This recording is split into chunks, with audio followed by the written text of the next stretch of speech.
Gloire soit rendue à Jésus-Christ, notre Sauveur. Je bénis notre Dieu pour l'occasion qu'il nous donne encore ce soir d'être ensemble. Et c'est pour étudier la parole de Dieu.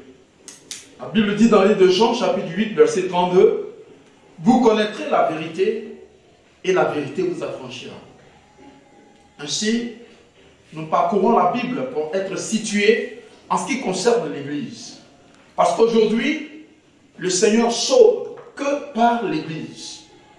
Mais s'il sauve par l'Église, quelle est cette Église par laquelle le Seigneur sauve la population humaine? Ce n'est en effet pas toute Église que nous voyons dans notre société, dans nos villes, dans nos campagnes, avec les dirigeants et les pasteurs et les apôtres. Le Seigneur a expressément désigné son Église avec précision. Et c'est là où, pour la première fois, l'Église a été mentionnée dans la Bible. Car il a dit, dans Matthieu chapitre 16, à partir du verset 18, « Simon, tu es Pierre, et sur cette pierre, je bâtirai mon Église. Cette Église-là, les portes du séjour des morts ne prévaudront point contre elle. » Alléluia. Et il dira encore au verset 19, « Je te donnerai, Simon-Pierre, à toi les clés du royaume des cieux. Ce que tu liras sur la terre sera lié dans les cieux, et ce que tu délieras sur la terre sera délié dans les cieux. » Alors l'Église n'est pas partout. Et toutes les églises que nous voyons sur place ici ne sont forcément pas l'Église que reconnaît le Seigneur Jésus. L'Église du Seigneur Jésus-Christ est identifiée par le témoignage de celui qu'il a désigné, dont l'apôtre Simon, et qui, par cette occasion, aura le surnom de Pierre. Alors, cette Église a des enseignements clairs et précis qu'il faut bien comprendre et accepter. Nous avions donc la dernière fois parlé du baptême. Nous avions d'abord eu à parler du Fils de Dieu. Le Fils de Dieu, cet enseignement qui nous permet d'avoir la base même de la doctrine chrétienne concernant notre foi. Après cela, il faut se repentir. Sans la repentance, nul ne verra le Seigneur. D'ailleurs, croire au Seigneur Jésus-Christ est relatif à la repentance. Parce que celui qui croit au Seigneur Jésus-Christ, il fait suivre sa vie de la repentance. Alors nous avons vu dans les Écritures combien de fois il était important pour chaque personne d'accepter de se repentir, d'accepter de remettre sa vie entre les mains du Seigneur Jésus pour que le Seigneur Jésus-Christ transforme cette vie. Et puis, nous avons abordé le sujet concernant le baptême. Gloire à Dieu. Je disais que le baptême est très important, voire même indispensable au salut de l'âme. Et toutes ces choses doivent être unies, doivent être accomplies dans la vie du croyant pour espérer être sauvé. Il ne suffit pas de croire en la Bible, de se saisir de la Bible, de lire la Bible, ou bien d'appartenir à une congrégation. Mais il faut qu'il y ait des choses précises que tu dois savoir et que tu aies mises en pratique pour pouvoir intégrer le corps de Christ, l'épouse de Christ. Sinon, tu ne serais qu'un appelé et non l'élu. Alléluia. Alors le baptême. Qui doit être baptisé? Qui peut-il être baptisé? Nous allons voir cela ce soir. Ensuite, nous allons voir comment une personne qui croit au Seigneur Jésus et qui veut appartenir à l'Église doit-il être baptisé? Et encore, nous verrons dans quel nom le baptême doit-il être fait. Ensuite, pourquoi ce nom? Pourquoi ce nom? Si le baptême se faisait en un an, pourquoi ce nom? Et puis, à quel moment une personne pouvait-elle être baptisée? Alléluia. Alors, qui est-ce qui peut être baptisé? La Bible dit dans le livre de Marc, chapitre 16, verset 16. Celui qui croira et qui sera baptisé sera sauvé.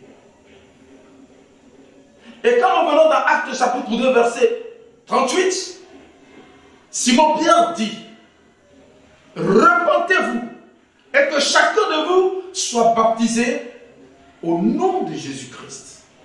Donc celui-là qui est apte au baptême est celui qui a déjà cru au Seigneur Jésus, un, de deux, qui a fait la repentance. Si tu n'es pas repenti, ce n'est pas la peine d'aller au baptême. La condition pour accéder au baptême, c'est la repentance. C'est la reconnaissance de sa culpabilité et la force qui te manque de pouvoir changer, d'où tu balances ta vie par la foi entre les mains du Seigneur Jésus qui disait, venez à moi vous tous qui êtes fatigués et chargés et je vous donnerai du repos. Et alors, sachant que le Seigneur a la puissance de te changer, de te transformer, et se contient en lui, eh bien, tu peux prendre le baptême. Donc c'est celui qui est repenti qui prend le baptême. On a souvent parlé des enfants qui doivent être baptisés ou les enfants qu'on baptise. Je vous disais comme ça que j'avais déjà une fois, lorsque j'étais dans une certaine église, j'ai été baptisé 9 jours après, 7 jours plutôt après ma naissance. Mais comment cela peut-il être possible? Un enfant est innocent. Le baptême n'est pas simplement appliqué à une personne parce que cette personne est chrétienne ou bien cette personne doit inclure sa famille dans l'église au travers du baptême. Non. Il faut avoir la maturité. Il faut être conscient. Et c'est pour cela d'ailleurs, quand nous voyons dans le livre de 1 Corinthiens chapitre 7 verset 14, la Bible nous parlera des enfants, des chrétiens, parce que le plus souvent, l'enfant ne se décide pas pour aller au baptême. Ce sont les parents qui sont très préoccupés par son salut et qui l'amènent pour le faire baptiser. Quand nous lisons 1 Corinthiens chapitre 7 verset 14, il est écrit, car le mari non-croyant est sanctifié par la femme, et la femme non-croyante est sanctifiée par le frère. Autrement, vos enfants seraient impurs, tandis que maintenant, ils sont saints. Les enfants sont saints, les enfants sont innocents, les enfants n'ont pas de culpabilité. Jésus même dira, laissez venir à moi les petits-enfants. L'homme n'a besoin de s'occuper de son propre salut. Et celui-là qui est âgé, il se comporte comme un gamin en commettant des fautes tout le long de sa vie. Et les enfants qui sont innocents, ce sont ceux-là que les soi-disant chrétiens veulent faire baptiser. Laissez les enfants en paix. Celui qui a besoin d'être baptisé, c'est celui qui est repenti. C'est celui qui a accepté le Seigneur Jésus-Christ. Alléluia. Alors, comment doit-on être baptisé? Comment?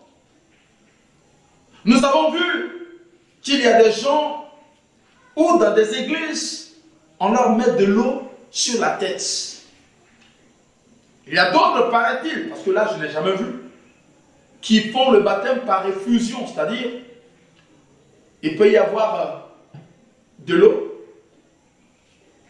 et voilà, on tourne le robinet et l'eau s'éjecte sur toi par rapport au flexible de la douche. Et c'est une forme de baptême aussi. Mais nous allons voir que dans la Bible, par exemple dans le livre de Marc, sinon Matthieu, chapitre 3, verset 16. Jésus a été baptisé et il est sorti de l'eau. Amen. Dans Actes chapitre 8, verset 36 à 39, vous allez voir que l'eunuque éthiopien a dit, voici de l'eau, qu'est-ce qui m'empêche de me faire baptiser? Et Philippe et l'eunuque éthiopien sont descendus dans l'eau. Et la Bible dit qu'ils sortirent de l'eau. Après le baptême, ils sortirent de l'eau.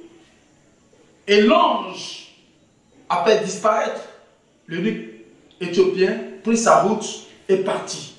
Alléluia. Et nous verrons aussi que Jean-Baptiste était dans le Jourdain et tous ceux qui venaient à lui, il les baptisait et il leur annonçait de se repentir. Alléluia. Alors comment est-ce qu'il faut baptiser? On baptise dans de l'eau suffisante.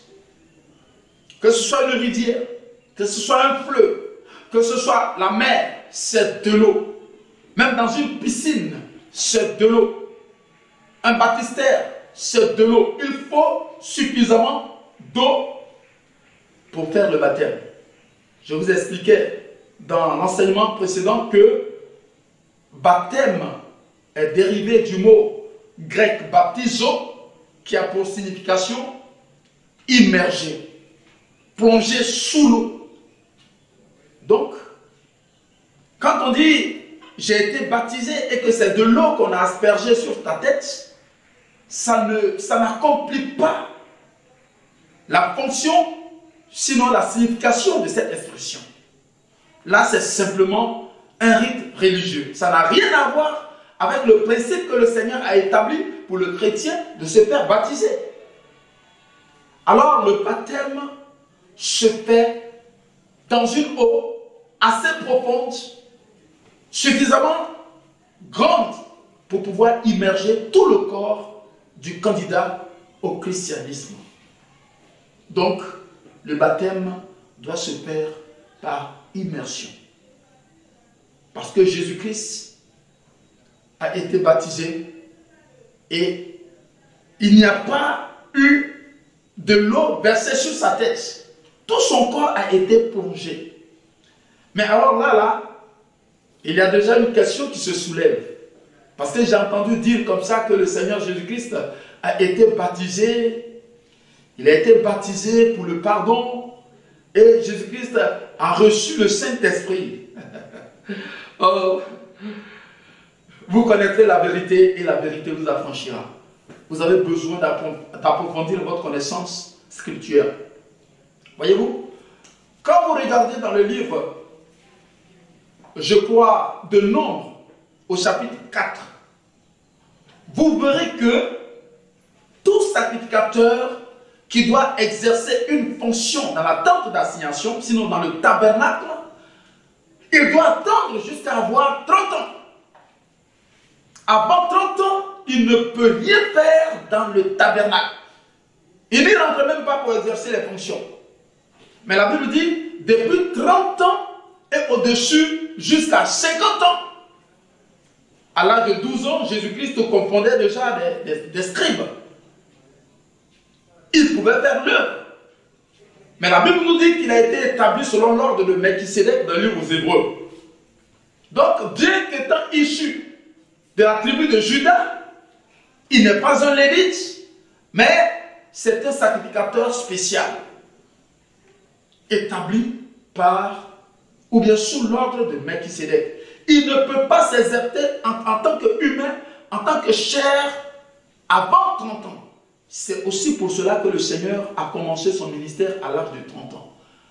Et il dira, dans le livre de Matthieu, chapitre 5, à partir du verset 21, vous comprendrez qu'il dit, je suis venu non pour abolir la loi, mais pour accomplir la loi.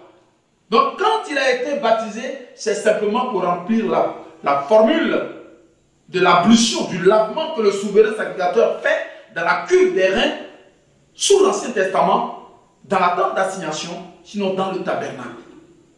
Donc Jésus a été baptisé tout simplement pour se conformer à ce qu'il avait établi lui-même Parce que c'est de cette manière que le Seigneur a établi ce qu'il fallait faire pour être purifié. Alors, d'autres demandent, mais c'est dans quel nom Jean-Baptiste baptisait? C'est dans quel nom Jésus a été baptisé?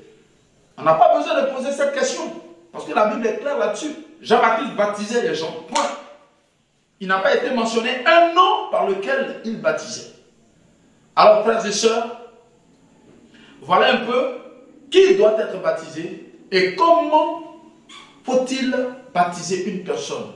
On ne met pas de l'eau sur la tête de quelqu'un pour dire qu'il a été baptisé. Quel qu'il en soit son rang social, qu'il soit président, qu'il soit ministre, qu'il soit je ne sais quoi, un député, un directeur de société, ou bien un planton, un balayeur, le baptême doit être fait dans une eau assez profonde. Alléluia. Qui peut-il être baptisé? C'est une personne qui est grande, qui est consciente et qui est capable de se repentir. Alors donc nous voyons ce sujet pour ce soir. Nous verrons l'autre thème concernant dans quel nom doit-on se faire baptiser et pourquoi donc ce nom. Alors que Dieu vous bénisse, que le Saint-Esprit vous ouvre l'intelligence pour comprendre la parole de Dieu comme il a dit. J'ai beaucoup de choses à vous dire, mais vous ne pouvez pas les porter maintenant. Quand le Saint-Esprit sera venu, l'Esprit de vérité, il vous conduira dans toute la vérité. Selon le livre de Jean chapitre 14, verset 12. Alors que Dieu vous bénisse, que sa grâce abonde dans vos vies, dans le puissant nom de Jésus. Amen.